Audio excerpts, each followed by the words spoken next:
When this card first spoiled, there were a lot of negative comments. It doesn't have flash, it's not Aven Interrupter, Savannah Lions aren't that good anymore, that kind of thing. But I think that this is subtly good in a lot of ways. So obviously white is an aggro color, and having a 2-power 1-drop is good in an aggro deck. And all this really does is it taxes your opponent on one card from their hand for 1 generic mana, and it has vigilance, right? But that tax gives you more than just slowing them down for one of their plays.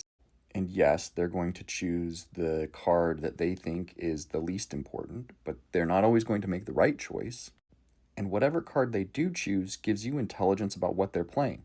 So for 1 mana, you get an aggressive vigilance creature that gives you intelligence about what your opponent is playing that you can play on turn 1 to understand how the next few turns should play out. And whatever it is that they choose costs them 1 more to cast whenever they choose to cast it. And yeah, they can choose a land and not have to pay the tax. But that's valuable intelligence that you gain on turn 1. And in the mid game, it could potentially keep your opponent from double spelling 1 turn. If they're all out of land drops and they have 2 spells in hand and you cast this, it can disrupt their game plan. And I get it, there are so many cards in Standard that this might not see play. But I think it's worth giving it a try. What do you think? Are you going to brew with this?